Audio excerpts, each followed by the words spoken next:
Hello, Sunny. Hi, KB. Live from clinic.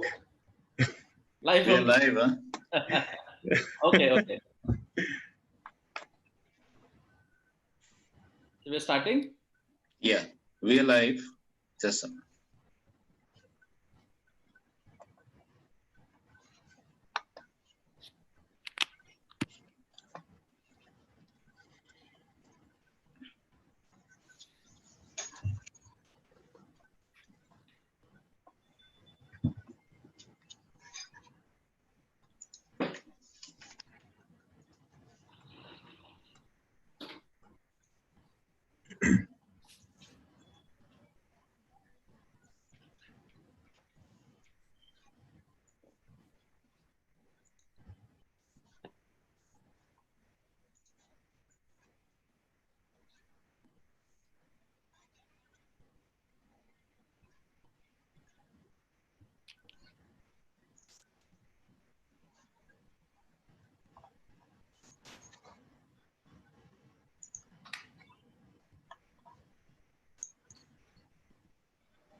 Okay, good evening and welcome to this another episode of Single Surgeon series on Ortho TV. And we have with us today Dr. Sunny Gugale, who will be speaking to us on 10 common mistakes during ACL surgery and how to avoid them. We also have our panelists with us, Dr. Kailash Patil, who is a orthoplasty surgeon at Sancheti Hospital, and Dr. Anshu Shekhar, who is a sports medicine and knee surgeon at Orthopedic Specialty Clinic. So welcome all three of you, and over to you, Sunny, for your presentation. Go ahead. Yeah, hi. Yeah, first of all, good evening to all of you, all the viewers, and my dear colleagues, Dr. Kailash and Dr. Anshu. I thank Dr. Ashok Sham to give this opportunity to share some of the commonest issues that we deal with during arthroscopic ACL surgery. So I'll be dealing with around a few problems regarding that we anticipate during an ACL surgery, then how to diagnose that problem has happened, and then how to avoid them. So we'll have a short presentation about what all the problems that we have during an ACL surgery. So first of all, to get an excellent outcome of an ACL surgery, in order to have a great graft in place, then to have an excellent return to functional activity, and then return to active sports is an excellent, is a big challenge during an arthroscopic ACL reconstruction surgery. And a lot of thought processes involved in each and every step that you plan to get a successful outcome. So each and every step is important, and a lot of errors can happen, or usually they happen commonly with everyone, including myself. My colleague would vouch for this, that yes, the ACL reconstruction surgery needs to be done very vigilantly and very carefully. So once we plan for an arthroscopic ACL surgery, these are the all factors that we should look up for, or these are all places where the problems can happen, right from patient selection, the timing of the surgery, making the arthroscopy portals, graft harvesting, graft related problems, preserving the remnant, tunnel preparations, the femoral side, the tibial side, passage of the graft, fixation of the graft, rehabilitation, and other concomitant problems. So these are roughly around 10 problems that we see when we operate an ACL reconstruction surgery. So I'll go one by one through each one of them. On the first go, coming with the timing of the surgery. So it's very important to, once you have diagnosed the patient has an ACL tear, like when to operate. So the literature quotes about acute ACL reconstruction, and many surgeons around the globe do operate ACL reconstruction in an acute phase. Usually their thought view is that they should get the knee function or the knee stability back to normal before the cords get atrophied. And it is usually done within the first week of the injury, or within first few days of the injury. But it does come with a lot of problems in form of a second hit, which is so immediately after the first injury hit. The bone is usually contused, and this contused bone has a lot of problems in making the tunnels in this contused bone. The graft, the bone is very easily compressible. There's a lot of hemarthrosis in the joint, so vision is compromised. And usually these patients tend to have arthrofibrosis post-surgery. So this all has been reported in the literature. And yeah, so timing of ACL surgery is most important thing that we should look after. Standard ACL reconstruction that we all do, my colleagues as well as my seniors, they have taught me this, that you wait for around 6 weeks, let the knee settle down, let the initial hit settle down, let the hemarthrosis subside. If you have to tap the joint, you do it, get the inflammation settled down around the knee. And once this is settled, get the knee range of motion back to normal and then operate. There's no point to give a second hit immediately after the injury and to operate an ACL acutely. So unless and until it comes with a lot of other problems like a bucket handle meniscus is there, or an concomitant MCL injury is there. In such situations, then you have to operate with an acute ACL. Otherwise, standard ACL reconstruction around 6 weeks is the way to go. Don't delay ACL reconstructions. ACL that is done after 3 months or around 6 months of the injury, there are higher incidences of secondary meniscus injuries and secondary cartilage injuries if the ACL surgery is delayed for more than around 3 to 6 months. There is a tremendous role of prehab prior to surgery. So all these patients, usually once you wait for an inflammation period to settle down, then they should be worked up with a proper rehab. And this rehab, which is done prior to surgery, is a prehab, where you wait for the swelling to subside. You start giving gradual knee range of motion exercises. Once the knee range of motion is achieved, you start strengthening the quads and hams, and then controlled weights in the gym. And this prehab has an excellent benefit, and it escalates the post-operative rehab, because the patient is also anticipating all these exercises that he is doing in the pre-surgery phase to be done in the post-surgery phase. So this has been documented in the literature that prehab has a tremendous role in ACL reconstruction surgeries. Making the arthroscopy portals. Yeah, so this is an important point where many of the beginners make an error, including myself. In my beginning phases, I have made a lot of errors in making portals, and getting a good portal is very important for your entire surgery to go peacefully. Otherwise, you'll keep on struggling at each and every step, each and every point, and every step. If your portal is not in place properly, then you'll have hassles. Standard portals that we make for ACL surgeries are the anterolateral viewing portal, the anteromedial working portal. So the anterolateral portal is an important portal. If your vision is impaired, you cannot. It is very difficult to work. Then you will be struggling. Standard arthroscope that we use, you should have a standard anterolateral portal, which is at the inferolateral border of the patella, around just close to the patellar tendon border. So that is where I would like to have my anterolateral viewing portal. The second portal that we make is the anteromedial working portal, and I would like it to be not very close to the patellar tendon, slightly medial to it, around 5 millimeters above the joint line, so that I don't damage the medial meniscus over there. And this is an important portal because a lot of work, a lot of instruments handling, making the femoral tunnel, the transportal technique is done through the anteromedial portal. Many people, they use a single anteromedial portal, or some surgeons prefer to make an accessory anteromedial portal, which is again important. If you have made your medial portal slightly more medial, then you can make an accessory anteromedial portal slightly more medial at this side. Usually it gives a good trajectory when you are doing a transportal femoral tunnel with a rigid reamer, where you can aim rightly on the lateral femoral condyle and get a good femoral tunnel in place. The central or a Gilchrist portal is also described in the literature when there is a lot of difficulty in viewing the medial wall of the lateral femoral condyle, or the notch is very narrow that you cannot go beyond the condyle and see the wall. Then this portal can be made. It is a central transpatellar portal, and it is usually made 1 centimeter distal to the inferior pole of the patella. It splits the patellar tendon, and then you have an directly end-on view of the medial wall of the lateral femoral condyle. You can see the entire lateral femoral condyle in the end-on view, and you can easily see the ACL attachments over there. You can mark the anatomical landmarks over there, and see the posteriormost border of the lateral femoral condyle. Fat pad removal is an important thing which is debated in the literature. There's a lot of debate on this going on. Many surgeons tend to not to touch this fat pad. Many surgeons tend to remove a partial excision. I myself prefer to do a partial excision of the fat pad. The fat pad that is coming in the way of my vision is what I would like to remove, because if I don't remove it on the first go, then this is going to keep on interfering my vision when I'm making my femoral and tibial tunnels, when I'm at a crucial step. So basically it has to be excised, but part excision is advocated. Don't excise it completely, because that has tremendous deliberate outcomes on the knee function post-operatively. Many patients end up with post-op arthrofibrosis, and if you end up excising it completely, there is a higher hypersensitivity in the infrapatellar region, and it is because of the free nerve endings that are affected when you remove the fat pad completely.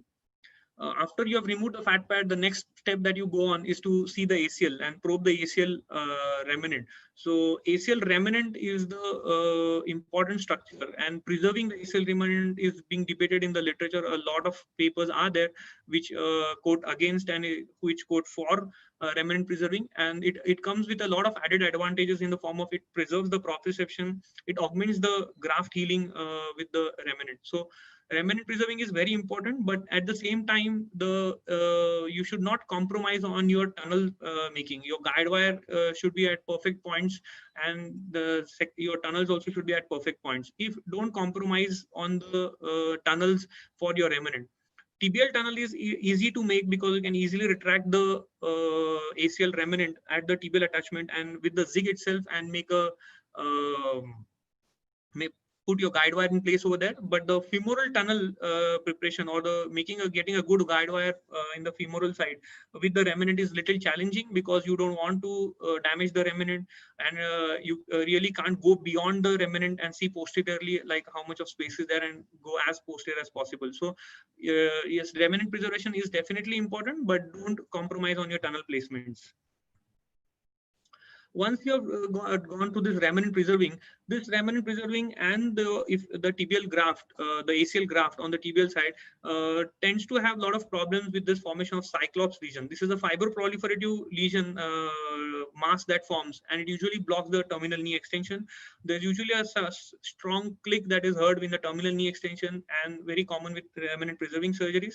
It is very painful condition because the patient is not able to get his knee extended to fully to 0 degrees, and patient usually walks with a limp, which is painful at every step, because that fibroproliferative region compromises the knee function. And arthroscopic surgical excision is the recommended choice, and these patients tend to do well after you have excised the cyclops lesion.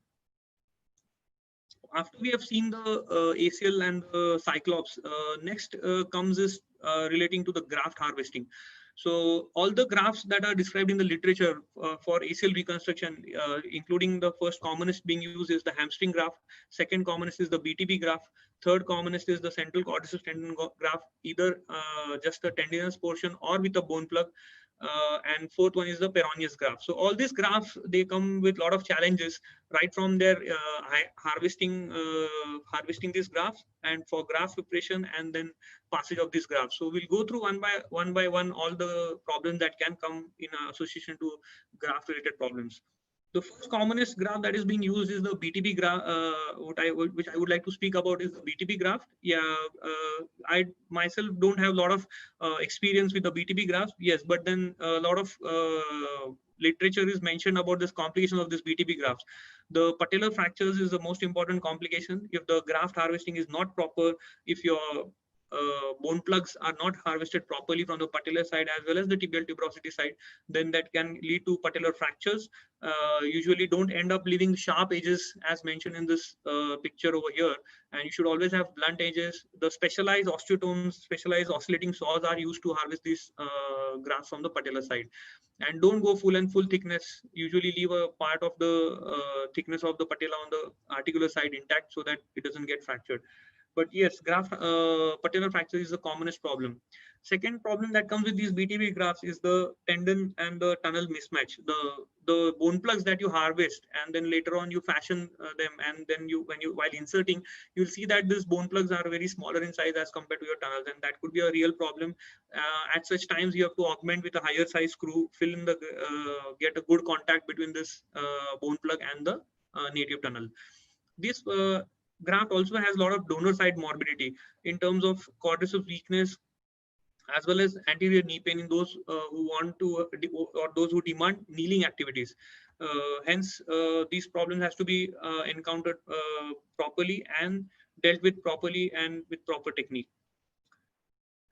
Everyone in this or who are hearing to my talk or who have arthroscopy ACL reconstruction surgeries done would have dealt with this problem of hypoesthesia on the anterolateral aspect of the knee joint. This is the one very commonest complication that we deal with daily. The incidence is very high, and majority of the patients, they are happy with the surgical outcome, they're happy with the quadriceps strength, they're happy with the stability, but they'll keep on irritating you in your outpatient department in terms of that hypoesthesia not going off. And this is because of damage to the infrapatellar branch of the saphenous nerve, which comes right at your incision where you harvest the graft on the tibial side.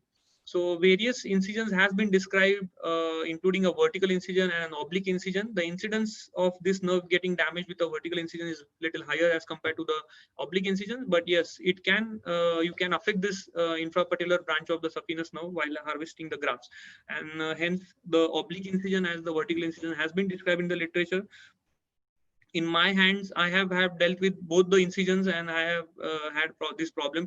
I feel that this problem usually happens at the time when you harvest the graft inside your sartorius fascia, and it can also happen when you drill your tibial tunnel. So the nerve comes very close to your femur, and it can get injured while making your tibial tunnel also.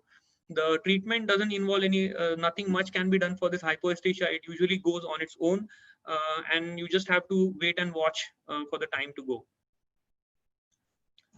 Inadvertent injury to the MCL is a common problem while you harvest your hamstring grafts, especially when you detach your semitian gracilis from the tibial side. The MCL is just lying there below your hamstring attachments in the layer 3 of the medial side, and this can easily get cut. The superficial MCL can get cut and lead to secondary instabilities of the knee joint. Premature amputation of the graft. Everyone would have dealt this complication as well, including myself. I have encountered this problem a number of times. In the initial beginning period of your surgical career, you are overzealous, you tend to push harder, and you don't identify these vincula attachments which anchor the semity to the medial aspect of the knee joint. And usually you push the slipper harder, and what you end up is not cutting this vinculae but amputating your graft, and that is a deadly combination. You have to consent the patient for opposite leg graft consent and harvest from the opposite side, or go for other alternative options. So premature amputation is very important. Identify the vinculas properly, dissect them and cut them, and with your index finger feel the graft freely, deliver the graft around 10 centimeters outside after you detach it from the tibial side, and go inside with your finger and identify these vinculas. If your stripper is not going in or there's a lot of resistance, wait, revisit your graft again and then proceed. That is the important tip when you have to deal with this premature amputation. Second thing, when you have pushed your stripper slightly harder inside, once it goes across the tendon and it has crossed the musculotendinous junction and it goes beyond, this can lead to injury to the muscle part, and usually this muscle area bleeds a lot and can give rise to this type of hemarthrosis or ecchymosis around the knee joint post-surgery, and little difficult to counsel the patient because this black marks, they really take a lot of time to go, usually a month or two.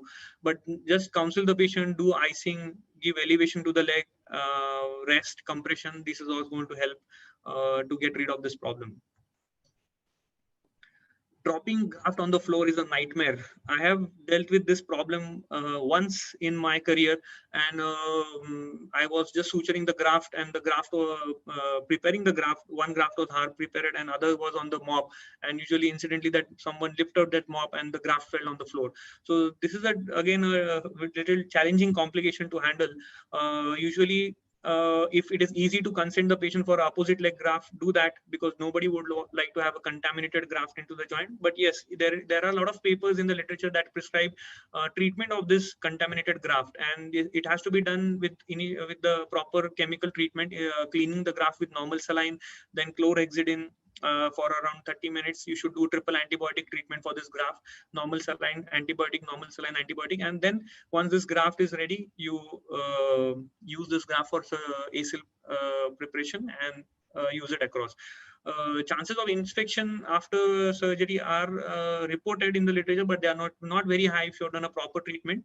And but special care has to be taken, not so that the graft doesn't fall on the floor, and it can be done with the help of various ways. Like it can get stuck to your gloves, it can get stuck to your mop. So usually clip with an artery, or leave it on with an artery on the table, so that the artery is a heavy object which will not allow the graft to snap off the table. Other thing that can do is keep it in the mop and mark the mop so that everyone understands that this mop should not be touched as it has the graft within it. And last thing is that whenever this graft handling happens, usually it should be accompanying a vessel below, or a utensil below, or a tray, kidney tray below, so that it doesn't fall down. Coming after you have seen the problems related to the graft, next common errors that we make are during the femoral tunnel preparation, your tibial tunnel preparation, and these are very, very important. And these can't be pardoned, because once you have made your tunnel, there's no way you can redo it again or reposition it again. So the vigilance at every step of your tunnel preparation is very important. So coming to femoral tunnel, the directions mentioned in the normal distal femur anatomy, that anterior part of the knee joint, the posterior part, proximal, and the distal, this changes a bit, because when you are dealing with the knee in 90 degrees of knee flexion and patient supine on the table, this anatomy changes, and this becomes the anterior part of the knee, part of your distal femur. This becomes the posterior part of your distal femur. This becomes the superior, and this becomes the inferior. So this terminology is being used in order to have your proper guide wire and your tunnel placement. So we don't want this tunnel to be too anterior. We don't want it to go too posterior. We don't want it to come into the notch, right, superiorly there.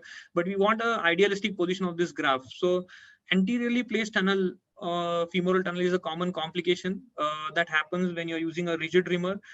Usually you're not able to visualize the entire medial wall of the lateral femoral condyle, and you tend to end up at a point which is slightly anterior to than your desired point.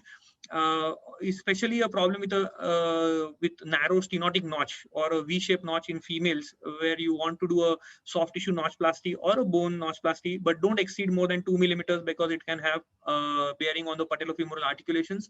And usually, if this is a problem, you have already made your two medial portals, the working portal as well as your accessory anteromedial portal. So through the working portal, you insert your scope, and under vision, you make your tibia femoral guide wire entry. And this is a tip that has to be used, because we want our graft to be, we want our guide wire and your tunnel to be at this point and not at this point, which is slightly anterior to it. This is a problem with remnant preserving also, because the remnant prevents the guide wire being placed on the remnant directly, because it has chances of damaging the remnant. So you precautionary, you put it more anteriorly, but anteriorly placed grafts has a lot of problem, because it can lead to impingement into the intercondylar notch area. And it can lead to fixed flexion deformity post-operatively. So we don't want the tunnel to be too anterior also, but we want at a point which is at a desired level from the posterior border of the medial wall of lateral femoral condyle. Placing the tunnels too posteriorly or going as posterior as possible, trying to replicate the anatomy or going as posterior as possible is again, overzealous surgeons tend to go a lot of posteriorly, but they tend to leave up a small thin wall of the posterior cortex, and usually this wall gets breached out if you're using the interference screws, because this thin wall just give away. Or you can have this posterior wall deficiency right at the beginning of the mouth, or you can have it in the in the tunnel itself. If it's at the beginning of the mouth, it's a worry problem because your graft is going to swipe over this and have a lot of problems of loosening and perigraft seepage of the synovial fluid. If the graft if there is a blowout of the posterior cortex inside the tunnel and your mouth is intact, then nothing to be worried about. Just have a proper secure fixation at the lateral cortex and immobilize this patient for a little longer while let some fibrosis and soft tissue healing happen over there, and then these patients tend to do on well. But interference screw placements have a challenge, and these patients you should see that you are not left with a very thin posterior wall. This posterior cortex blowout is very commonly seen with the rigid reamers, and if your knee is not in flexion more than 70 degrees, then you tend the trajectory of your reamer changes, and you tend to blow out the posterior cortex. So verify again, have a guide wire entry, use a chondral pick to make an entry on the lateral wall of the medial wall of the lateral femoral condyle. Verify it, review from the anteromedial portal, revisit your portals again, revisit your guide wire entry, and then proceed ahead to make the femoral tunnels. So this problem can be avoided with the help of flexible reamers, which are now being used popularly.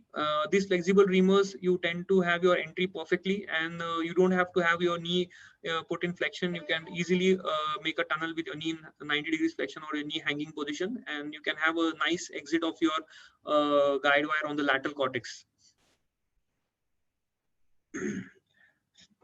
Again, a problem with the femoral tunnel placement, and when the femoral tunnel is placed too vertically. So this vertical placement gives the anteroposterior stability, but doesn't give a rotational stability to the knee joint. So tunnel placed vertically in the intercondylar notch is a big problem. It can have impingement in the intercondylar notch area.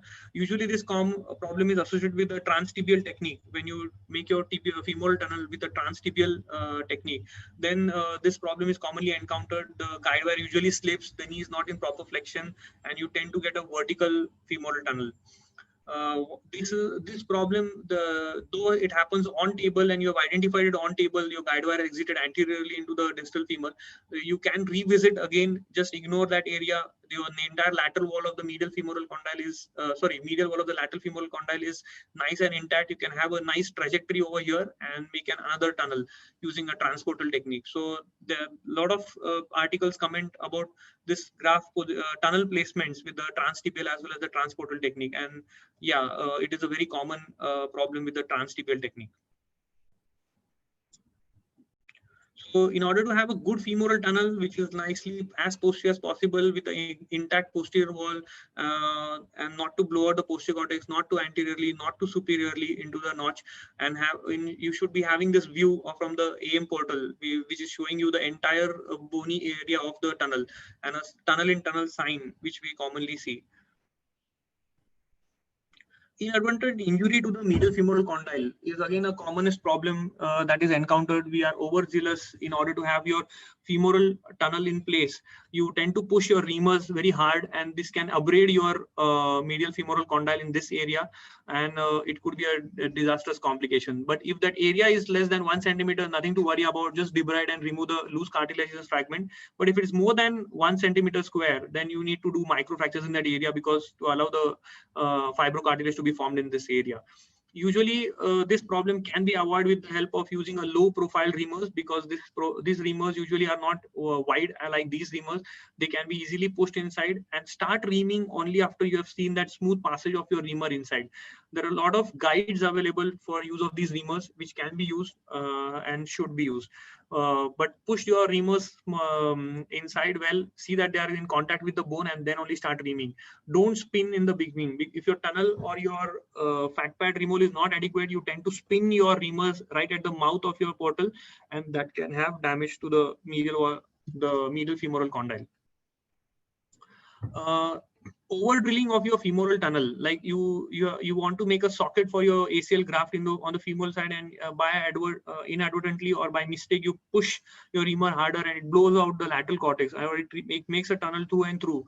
Then you need to have these extendo buttons on table, or you need to have these in your armamentarium, or you can change your fixation plan and use a interference screw on the femoral side, as well as inside out, as well as outside in. Both can be used, but these extendo buttons are to be kept in everyone's armamentarium when you are because in short statured females, usually that giveaway on the lateral cortex is not felt out, and usually it blows off as snaps around that area. After you have seen problems with the femoral tunnel preparation, we'll come to the tibial tunnel preparation. This is not that complicated like the femoral tunnel, but yes, to have your good placement of your tibial tunnel is important. There are a lot of post-operative evaluation and landmarks available, like how to have your for evaluating your tibial tunnel, how it has come into place, because rarely we use image intensifiers intraoperatively to check your guide wires and to check your tibial tunnels whether they are in proper place. But there are a lot of landmarks which are described and which should be used. Anteriorly placed tibial tunnels is a problem. If you come out too anteriorly, you can have chances of blowing off your anterior cortex, and that is a disaster, because you have already made your track, you have blown out your anterior cortex, and it's very difficult to secure the graft there inside that tunnel. And usually it ends up with a smaller tunnel. If the zig is not proper, or if you're not visualizing your ACL tibial zig entry properly, or if you're using elbow reamer, visually the guide wire aimer or the zig that comes in the tip aimer as well as the elbow aimer. If you're using an elbow aimer and if you're not guessed your entry properly into the joint, then you can have your tibial tunnels quite anterior and can have problem. And usually these anteriorly placed tibial tunnels have problem with impingement of the graft in the roof area.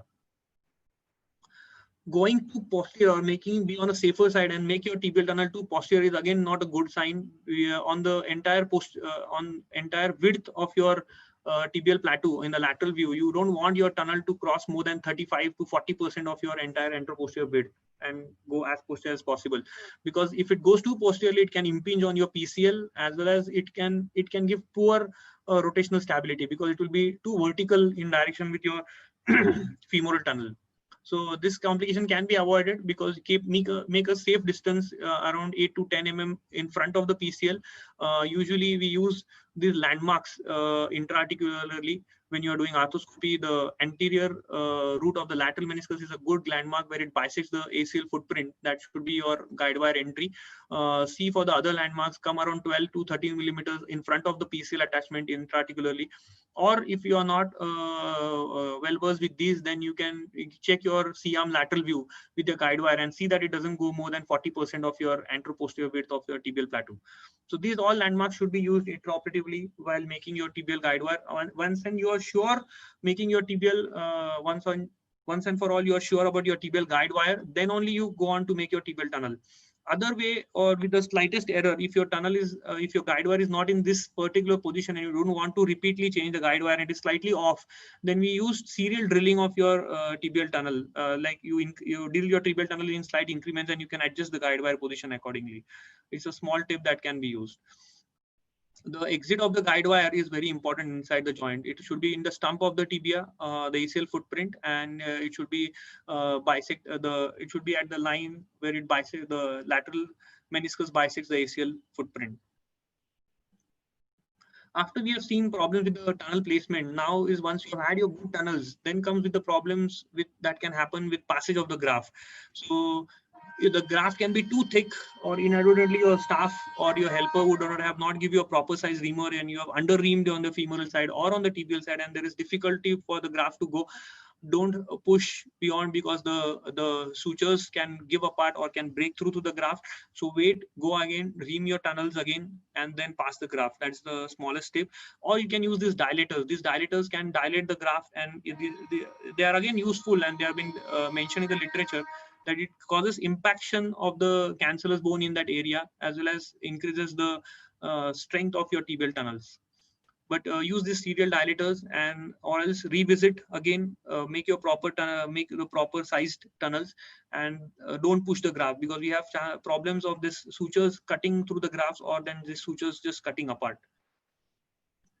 too thin a graft in the tibial tunnel, in the tunnels, is again a problem, because if you're made a bigger size graft, or if you're not sized your graft proper, and if you're made a bigger size tunnel, then this thin graft into the tunnel usually will allow the synovial fluid to seep in, and usually have problems with formation of cyst around this area, or synovial cyst in that part, and will cause further loosening and widening of your tunnels. So the graft should be snugly fitting in the mouth, right at the femoral side as well as on the tibial side. You cannot have undersized grafts, and if you're having so, then you go on for an aperture fixation with the help of an interference screw and fill in that void. After we have seen problems with the graft passage, then comes with the graft fixation. So there's a lot of problem with these interference screws. Usually, if these metal screws are used without the guide wires, then they tend to slip over from the area and tend to go too posteriorly into the posterior aspect of the knee joint, and can have problems with the vessels because they are just posterior to the posterior capsule of the knee joint. So use a malleable guide wire for the screw placement whenever you want. This problem is not there with this bio screws, because we use these guide wires and they can easily direct the screw direction. But we have had problems with this guide wire breaking. So again, that is a mishap that can happen. If the screw maltracts and the guide wire get bent, it can get breaked inside the joint, and then you have to remove that guide wire. It is a nightmare. So these all things to be considered again when you are choosing your fixation device. If the screw goes too posteriorly into the posterior capsule area, it may need a formal arthrotomy and then removal of that screw, which is a nightmare. So be careful and don't be overzealous. If you are having resistance and a problem at every step, revisit your steps again and then do them. Many times the graft, the screw can get breaked inside the joint. Usually there's a problem with the bio screws or the biodegradable interference screws. When you have a lot of resistance while making your femoral and tibial tunnels, that is, you have your bone which is very hard and solid, and you use a thicker screw, or you use a same size screw. Usually this screw have a lot of problems and they can tend to break, and they can just tend and break and slip interarticularly. Could be a problem. Arthroscopic under vision removal of these screws is a treatment for this problem. You can also have problems with graft and screw divergence. Your tunnel is in one direction and the screw is in other direction. This is encountered on the post-operative lateral radiograph. And if the angulation of the screw from the graft is more than 15 to 30 degrees, which is described in literature, then your graft is not secured properly, and the loosening and early failure of your graft is again going to be a common problem. So a small tip to this is put a guide wire in the tunnel where you want your graft screw to be, and see usually from the inside the joint that guide wire. See the position of that guide wire, which is well in place, and usually this will not allow your screws to maltrack. But in case if you have a maltracked screw, or if you notice this problem intraoperatively, that the screw is maltracked, the direction of the screw in the direction of the tunnel is not matching, then you add on to an accessory fixation on the tibial side in the form of a staple or in form of a spike washer. Late migration of the screws is again described in the literature. If these biodegradable screws don't get absorbed, and usually there's an osteolysis around the graft in the tunnel area, then these screws tend to slip inside the joint, and it can be a dreadful complication, because these loose bodies can have a lot of problems with the patient, and they have to be removed. Usually it's again seen with the partial hydrolysis of the graft. If the graft in the near the cortex area, the screws get absorbed, but those inside the joint, they don't get absorbed, and they just pass on into the joint. And arthroscopic removal is the described technique for dealing with this problem. We have overzealous assistants or even overzealous surgeons. You tend to pull on your tight ropes or your suspensory fixations too much, and you tend to see that it has now, after pulling the graft below also, it is not coming close to the cortex, because there is a soft tissue interposition over here. Either it could be the quadriceps muscle, or either it could be the IT band, which it has crossed and it has gone beyond. So whenever you have this problem, or you tend to have flip the button right inside the tunnel. If it is inside the femoral tunnel and it is obstructed, nothing can be done much. Use another fixation device over there, another tightrope, and get your fixation secured on the femoral side. But in case if you encountered a soft tissue interposition, you have to open on the lateral side, adjust your threads, tension them a little bit, then this make a slit into the IT band, and this endo buttons, they go and they sit flushly on the lateral cortex. if this is left like this, then it can have the soft tissue in this portion gradually gets necrosed because of the too much of pressure on the soft tissues, and then your femoral fixation is inadequate or it is insecure, and you can have a free movement of the graft in the femoral tunnel and the bungee effect on that. If the graft is fixed in too much of flexion, you tend to have fixed flexion deformities.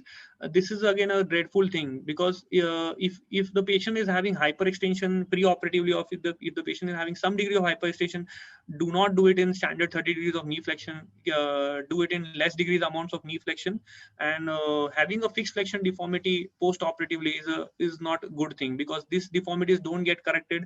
Usually it is because of the tension in the graft, and by the time this graft stretches out, or by the time this deformity corrects, a lot of time is gone and the patient tends to have fixed flexion deformities. Aggressive rehab is the way to go, or if at all, then if at all it is not getting covered with the aggressive rehab also, these patients need to undergo revision surgeries. After we have seen through the surgical technique, at each and every step, the graft, the tunnels, the passage of the graft, the fixation of the graft, the hardware related problems. Next, after you have completed your ACL surgery, still you can have a better outcome after an ACL, and that is usually related to the rehabilitation post surgery. Many people or many patients, they tend to see that once they have achieved no pain and they have achieved full knee range of motion, they feel that the rehab is over. And usually these patients tend to have failures, or they have a lot of problems in terms of quadriceps weakness, and they cannot return to their sport activity, or they cannot return to their functional activity even. So motivation is very important in such patients, that they should not lose to be followed. Usually first 2 months are not important. Aggressive rehabs starts after first 2 months, which involves tending of your quads and hams, and this patient needs a lot of vigilance and monitoring. Inadequate rehab and early return to functional activity is a problem. We want a knee which is bending completely, and not which is not bending at all. So these patients, they ignore their rehab and they return to their functional activity faster. Usually these patients have flexion deformities, and they have extensor lag, quadriceps weakness. They just have to reinforce rehab faster in them. Proper rehab in such patients is going to help them to overcome this problem. Concomitant injuries and other pathologies of the knee joint should not be ignored. Just don't focus that the patient has an ACL tear and I'm going to operate the ACL and that just solves the problem, because these patients will not have 100% satisfaction when you see all other injuries. So usually these meniscus injuries should not be ignored. They should be repaired if at all, or if at all there are partial tears or flap tears, you end up excising them. If you have cartilage defects, they have to be dealt with. Just don't ignore and just don't concentrate in the intercondylar notch and do your ACL. See around and do a diagnostic arthroscopy around. See all the proper structures. See entire cartilage area. If there are lesions like this and they are smaller in area, then make microfractures in that area, which will allow fibrocartilage to form. If at all you have diagnosed a cartilage injury while doing an ACL reconstruction, you can counsel the patient for second stage cartilage repair techniques. Usually in MCL injuries or the PLC injuries or subtle PLC injuries are ignored when you're doing an ACL reconstruction. Don't ignore them. If your clinical examination is proper, if you have intraoperatively found out a the sweep through in the lateral gutter, lateral side positive, then you need to counsel this patient intraoperatively also, and at times add on your MCL repairs or your PLC repairs in addition to your ACL reconstruction. So don't ignore this associated injuries. Limb malalignment is a common thing, and this is a very common reason why an ACL fails. So if you have ignored this on the first go, if your clinical, and usually subtle varices, like small, less than 7 degrees or less than 5 degrees, on the clinical examination they get ignored, and usually don't do long leg X-rays in all these patients. And post ACL reconstruction, we tend to find out that this patient has got a re-tear in the ACL, and now he also has a varus deformity in the knee joint. So usually they are dealt with on the first go with the primary ACL and a primary corrective osteotomy. Or if you have encountered a malalignment in the leg after an ACL, go ahead and do your high tibial osteotomy and get a proper alignment. Unless and until your limb alignment is proper, your ACL graft is not going to work properly. So this is very important point to be noted when you have to operate on an ACL reconstruction. So after we have seen all these problems for a bad outcome after an ACL surgery, the surgical technical error is the most common cause. And out of these all, tunnel placement is the commonest error that can happen. if you're vigilant for all the problems right from the beginning, right from patient selection to rehabilitation, then I don't think so there should be any problem, and you will have a successful ACL reconstruction. No one likes to experience complications, but the surgeon who is prepared to deal with this potential complication is going to rise above the rest. So you should always have to have your share of these complications. That is going to make you vigilant in the future, and is going to make you more wiser. That is how I end my talk, and I would like to thank again. The session is open for discussion. I would like the panelist. Thank you, Sunny. That was an excellent talk. And again, now the session is open for the panelists to ask questions and discuss. Over to you, Anshu and Kailash. Okay, Sunny. So we see a lot of patients who have gone elsewhere, smaller centers with acute ACL injuries. They come to you after about 3 to 4 weeks, and they have been treated using a long knee brace. Yes. Correct. So yeah. What is your take on that? Yeah, long knee brace for acute ACLs. Yeah, they come with a long knee brace, and the cortices is completely wasted and atrophied. Yeah, so long knee brace in my scenario is to be used only for first few days, not even more than a week's time.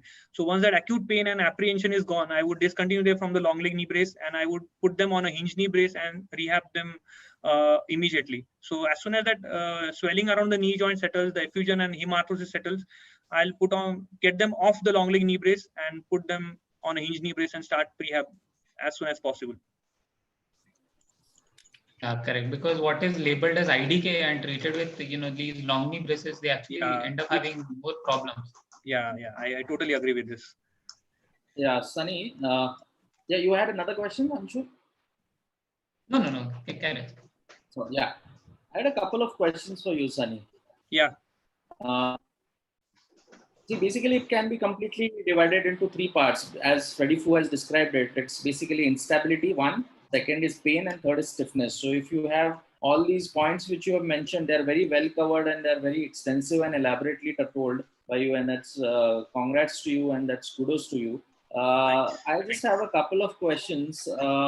You mentioned about just now what Anshu said. I just want to take it forward. So you mentioned about acute versus delayed reconstruction of the ACL. So you preferably do your acute reconstructions only in cases where you have a concomitant injury like an MCL, LCL, or do you do it ACL injury, which is kind of, the quiescent kind of an ACL injury where the knee range is complete there. Your MRI is not showing too much of edematous tissue around, or no swelling, soft tissue injury is not that much. Supple knee. Doing acute ACL reconstruction in such cases, because as mentioned in the literature, what we see as acute reconstruction is within 3 weeks. And the second thing is, if it is to be done, it has to be done within the first 24 hours, or you rather wait for 1 month. So what is your take on these acute versus delayed reconstructions of the ACL? Acute, I totally agree with you. The knee that is completely supple, there's not much of effusion or hemarthrosis. The patient is fully weight-bearing walking, doesn't have a limp at all, knee is quiet and has full range of motion. I would certainly go ahead and do an acute ACL reconstruction in such patients. And also, if the patient is having a grade 3 MCL tear, or is having a bucket handle meniscus tear and the knee is locked, and I'm anyways going inside to deal with this problem, then at the same time I'll do an acute ACL reconstruction as well in these patients. But yes, as you said, the second it is too early after the injury, and this patient needs to be rehabbed properly. If they are just put on a standard ACL rehab program post ACL reconstruction, they usually tend up to have arthrofibrosis at a later stage. So acute ACL reconstruction, yes, if certain select indications, it should be done. Otherwise, if your other parameters are okay, there are no collateral injuries, there is no meniscus pathologies which you have to deal immediately, then you should definitely wait, let the knee get quiet, settled, and do a delayed ACL reconstruction, like around 6 weeks. So you have an MCL injury, you have an ACL injury. Usually what they say is MCLs usually heal on themselves if they are on the femoral side. The tibial ones are a little difficult to heal back to normal. So if you have an MCL tear which is on the femoral side, do you do the ACL right away, and conserve the MCL, So or if, you so prefer to if use an that MCL? that is based on my decision whether I'm going to operate the MCL or not. If I have decided to treat my MCL non-operatively, then I'll not rush in for an ACL reconstruction. I'll cast them first, get my MCL sorted out, get them rehabbed again, and then go on my ACL reconstruction. Usually, which is around 2 months post the injury. But if at all my decision of doing an MCL repair is primary and I'm going to do it, then I'll not do a staged ACL later on. I'll do both the things on the first go in the Yeah. same stage surgery. Yeah. Okay. Yeah, that's good. That's what we usually do. Now, the Yes. second part of my question is about your femoral tunnels and about your tibial tunnels. Now, we need to consider two entities. One is the sagittal plane and the coronal Yes. plane. So, where your Yes. exact ACL, where your tibial tunnel is going to be, and where your femoral tunnel is going to be. Yes. So, what they usually say is when you're placing your tibial tunnel, that should be a little anterior to what we expect. So, few Yes. of the papers do mention that you reconstruct the anteromedial portion of the ACL, and few of the papers do mention you prefer to do a posterolateral reconstruction of the ACL. ACL bundle. So, and the same question will be, what do you prefer doing a double bundle? Do you have any? Double bundle is documented in the literature to have added stability in order to have replicated the anatomy in the first go. If I'm no, I don't have personal experience of doing a double bundle reconstruction, but yes, if I'm doing a single bundle ACL reconstruction, I agree with you that we should have our tibial tunnel slightly more anterior as compared to what we usually have, and we should see that they don't cross that 40% mark. So if they are in the lateral view and on a post-op MRI or a post-op CT scan, you find to have your cross that 40% mark width, then your tibial tunnel is more posterior and it is not in a perfect position. On the femoral side, again the same thing.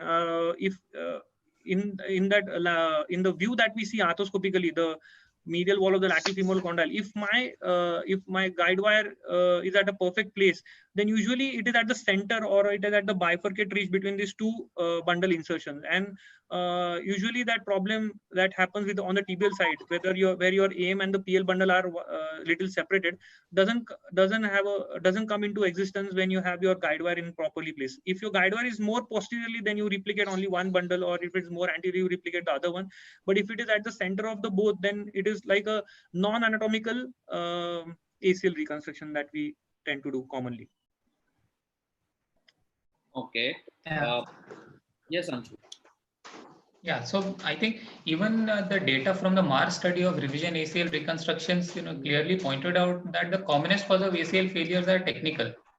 Yes. It is not trauma; it is technical. Technical. And yes. I came across a paper recently which said that there is an incidence of almost like 40% for partial anatomic tunnels. Restoration, correct. Yeah, that's very high. Yeah, we tend to attribute revision ACLs or a re-trauma after an ACL surgery to some trauma, and but that is not a situation. So, like you said in that study, which mentioned that there is a technical errors which are very commonly encountered, and this is a very good thing that you can introspect to your problems that are encountered, whether you have done the primary surgery or some other colleague has done the primary surgery, but then you should introspect on all to the problem that could have gone wrong on the first go, and keep them in the mind and see that you tend to be vigilant more when you are doing your primary ACLs. I totally agree to this. 40% or more would be the reason whether technical errors are responsible for a revision ACL. Right. So, your third, there was one point where you had mentioned about the blowouts. So you mentioned about bailouts where you used an extendo. So yes. Can you elaborate upon any other methods where you can bail out in these cases, in blowouts, in femoral blowouts? Yeah. If it is a posterior cortex blowout, like we discussed, if it is at the aperture, like at the entry point of your femoral tunnel, then it is a worry problem. Then I would rather go on to put an interference screw on the femoral side with the inside out technique, or if at all I have a blowout in certain part of my tunnel which is not at the mouth, and which is not at the exit, is in the posterior condylar area, then I would add on to an accessory fixation on the femoral side, in addition to my extendo, or in addition to my tightrope endo button. So that would be in form of either a screw on the from an outside in direction, or it would be an additional accessory fixation on the femoral side. But yeah, femoral blowouts, like complete blow off of the posterior wall, is a dreadful complication, and really difficult to deal with. At times, certain literature have mentioned that you pack up with bone graft, you abandon the procedure and come on to at a later stage, if you have complete blow off of the posterior condyles. So you have 4 options. One is you use the extendo. Second, Yes.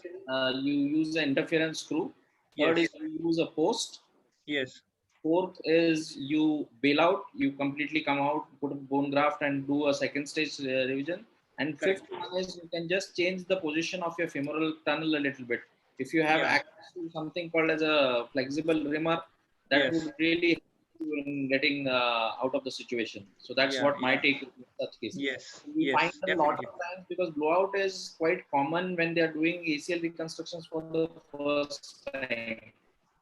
Because we really don't understand the depth or the length of the socket, and a lot of times, as you mentioned earlier, this fat pad and the soft tissue which is coming in between really doesn't make that much amount. And I would especially like to mention, when they're doing these surgeries for the first time, they tend to get their instrumentation from outside, which is used quite sometimes, and the markings are not really clear, and they tend to have the measurements which are really wrong, and that lead to these kind of complications. So what I would suggest to whoever is doing ACL for the first time, get your instrumentation right, and that eases out a lot of your problems when you're doing your ACL for the first time, or initial stages of when you're doing your ACL. ACL that way seems to be an easy surgery, but it can really lead to disastrous complications, as mentioned by Dr. Sunny. Anything else, Anshu, you want to ask? Yeah, the other thing which I thought throughout the talk was you like hamstrings graft. You really don't like BTB. Is that true? No, yeah, I do. BTB graft I do like. It's not that I don't like them. Select indications like proper sports athletes, or those who really demand high pivoting activities. There, I would like to go on for a BTB graft. But yeah, hamstring is my choice of graft for a primary ACL reconstruction. Okay. Yeah, because a lot of fear associated with BTB, I think, is unreasonable. If you use good instrumentation, don't use an osteotome at all.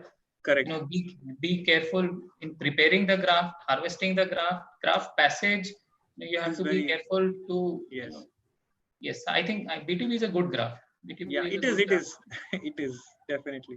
I would just like to add on that if you're doing your ACLs for the first time or initial stages, I would not really prefer doing a BTB graft, because you are not really aware of this, the amount of bone which you're going to take out, how much amount of bone plug you're going to get, the length of the bone plugs and everything. You might just end up having a fracture of the patella or rupture of the graft. So the easier option would be to get a hamstring graft in your initial stages. But yes, if given a choice, I would definitely like to do the BTB graft, as Dr. Anshu mentioned.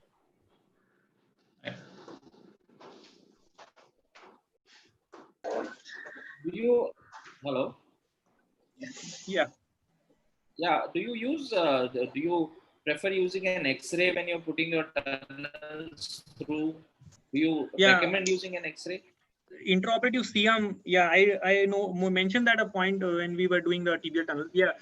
It should be. I mean, many surgeons in the initial phases use CM guidance in order to point out where their guide wires are, and this is very important when you make your tibial tunnel. You can easily see in a lateral view that your tibial guide wire is just parallel to your Blumenstadt's line. It is not crossing too posteriorly. It is not crossing too anteriorly, and it could be a good landmark. But yeah, intraoperative CM for your femoral tunnels when you're doing an inside-out technique, it is a little challenging.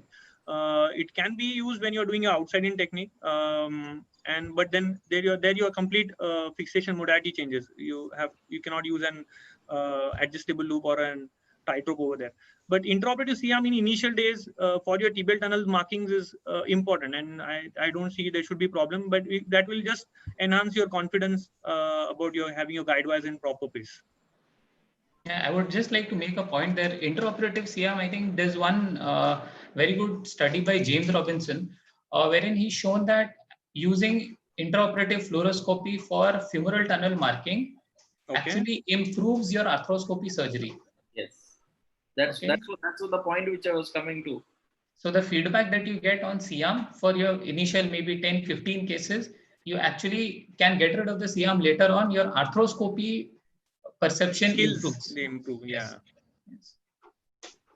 So to add on to that, ACL does have a lot of pointers or a lot of lighthouses which are there inside, which you can really go ahead and do your tunnels through. Like your femoral, you have the residence ridge, your tibial, you have the previous footprint of your previous torn ACL.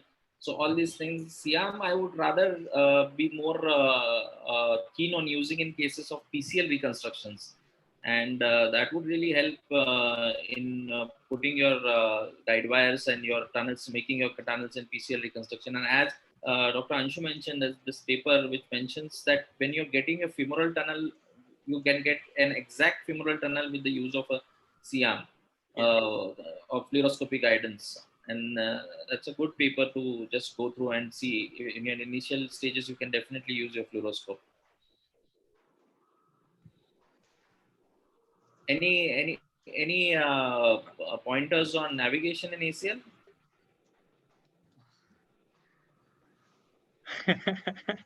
Talk of the day. navigation arthroplasty now navigation in ACL. Yeah, it could be done when you're doing a high tibial osteotomy with your ACL. I think navigation would be very useful when you're doing your tunnels. Get your tunnels properly in place, as well as use that for your osteotomy as also. But in my hand, I have no personal experience in doing a navigation associated ACL.